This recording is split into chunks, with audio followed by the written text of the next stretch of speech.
अगर उन चीज़ों पर रेस्ट्रिक्शंस ना हो तो हमारी इकोनॉमी के लिए फ़ायदेमंद साबित होगा। ठीक है, तो हम यहाँ तक ही देखेंगे लिबरलाइजेशन का concept.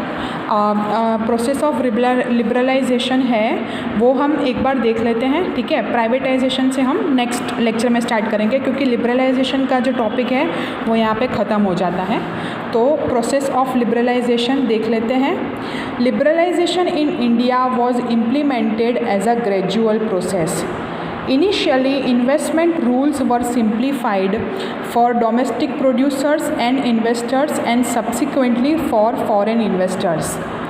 Likewise, initially, the consumer goods sector was opened up for investment by foreign companies and then service sector and later on the financial sector.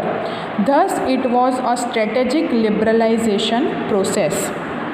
ठीक है, फॉरेन कंपनीज़ को भी आने की परमिशन दे दी, सर्विस सेक्टर इंडस्ट्रियल सेक्टर में development होने लगा। ठीक है, इस तरह से लिबरलाइजेशन का प्रोसेस है वो एडॉप्ट होने लगा।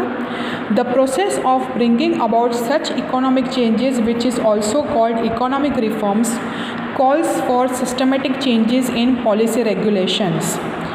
ठीक है, पॉलिसी रेगुलेशंस में चेंज करने पड़े तो कुछ कायदोज़ में, कुछ लॉज में, कुछ एक्ट्स में हमने चेंजेस किए। वो क्या थे वो हम देखेंगे। MRTP मतलब monopolies and restrictive trade policies act, उसको रिप्लेस किया गया कॉम्पिटिशन एक्ट से, क्योंकि ये प्रिवेंट करता था एंटरप्राइजेस को कि बहुत ज़्यादा उसकी साइज़ ना हो, ज़्यादा ग्रोथ ना हो और वो मोनोपोली इस्टेब्लिश ना कर पाए। कॉम्पिटिशन एक्ट है 2002 में किया गया ये सब, वो रिप्लेस किया MRTP को और उसका एम क्या था, reducing unhealthy competition among the enterprises, सभी को कंपटीशन करने की सत्ता दी गई। फेरा उसको रिप्लेस किया गया फेमा से। फॉरेन एक्सचेंज रेगुलेशन एक्ट से फॉरेन एक्सचेंज मैनेजमेंट एक्ट किया। The word regulatory was remove from फेरा क्योंकि रेगुलेशंस अब नहीं इम्पोज करने हैं and replace by the word management. Foreign exchange regulation act 1973, the act regulating foreign exchange earnings and transactions of enterprises. Foreign exchange management act 1999 को लाया गया। The act which was managing foreign exchange earnings and transactions of enterprises instead of regulating, वो manage करे और control impose ना करे जो कि फॉरेन एक्सचेंज मैनेजमेंट एक्ट में पॉसिबल था।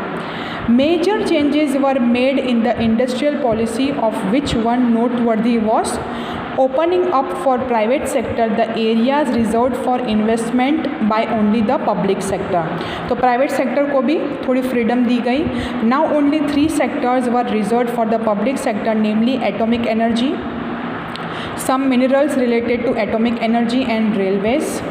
Another noteworthy change was raising the investment limit in the definition of small scale units so that with higher investment a small scale unit can adopt modernization, investment भी वो लोग ज़्यादा limit से कर पाएँ। The procedure for foreign investment became more investor friendly and in many sectors automatic licensing route was introduced for investment by foreign companies in India। foreign companies को भी automatically licence दिया जाता था ताकि वो इंडियन कंपनीज में invest कर पाए और हम फॉरेन करेंसी में अर्न कर पाए। Besides relaxations in the industrial policy, relaxation in export-import rules were also announced. Foreign exchange was allowed to be converted at market rates instead of the earlier method of converting only at the official rates, and expenditure on subsidies were also attempted to be reduced as a part of the fiscal policy changes। तो industrial policy में तो रिलैक्शंस दिए गए, export import के rules भी बहुत strict थे जो अब लिबरल हो गए थोड़े घने, और फॉरेन एक्सचेंज को कन्वर्ट किया जाता था इंडियन करेंसी में, इंडियन मनी में at the current market rates, जो कि पहले अलग मेथड थी, अब वो मार्केट रेट पे ही कन्वर्ट करते थे जो पहले पहले अलाउ किया जाता था ऑफिशियल रेट्स पे, उनकी रेट्स फिक्स थी, जो अब करंट मार्केट रेट में अलाउ की गई। सब्सिडीज़ के खर्चे भी बचाए गए, सब्सिडीज़ प्रोवाइड की गई, ग्रांट्स प्रोवाइड की गई, ताकि हमारे जो फिस्कल बजट था वो इम्बैलेंस नहीं था। हमारे पास जो डेफिसिट था बैलेंस ऑफ बजट में, वो भी धीरे धीरे रिड्यूस होने लगा और हमारी इकोनॉमी की हालत सुधरने लगी। तो liberalisation was an important part of economic reform which was imposed in India, ताकि हमारी इकोनॉमी को हम सुधार पाए, इकोनॉमिक ग्रोथ और डेवलपमेंट की ओर बढ़ा जाए। ठीक है, तो आप लिबरलाइजेशन और ये वाला देख लो, और अगर कुछ भी डाउट हो तो आप मुझे पूछ सकते हो। हमने 2-3 टॉपिक्स देखे, introduction, objectives of economic policy reform since 1991 और लिबरलाइजेशन और प्रोसेस ऑफ लिबरलाइजेशन। प्राइवेटाइजेशन से हम नेक्स्ट लेक्चर में देखेंगे। तब तक आज आपने जो भी पढ़ा उसमें अगर कुछ भी डाउट हो तो आप मुझे पूछ सकते हो। ठीक है, फेमा किस ईयर में चालू हुआ?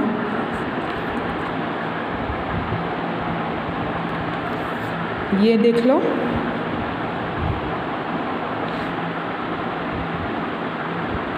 फेरा का फुल फॉर्म क्या है, फेमा का फुल फॉर्म क्या है, लिबरलाइजेशन का मीनिंग क्या है, कंपोनेंट्स ऑफ इकोनॉमिक रिफॉर्म्स क्या है और मीनिंग क्या है, MRTP क्या है, reasons which compare to economic reforms. ये नहीं देखा है हमने डिटेल में। लिबरलाइजेशन और ऐसे कौन से चेंजेस आए जो लिबरलाइजेशन के साथ आए,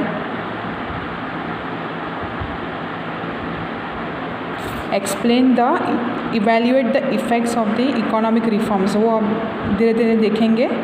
give the meaning of privatisation, वो भी नहीं हुआ है, तो आप इतना देख लो। ठीक है, और अगर कुछ भी डाउट हो तो आप मुझे पूछ सकते हो। Okay, thank you.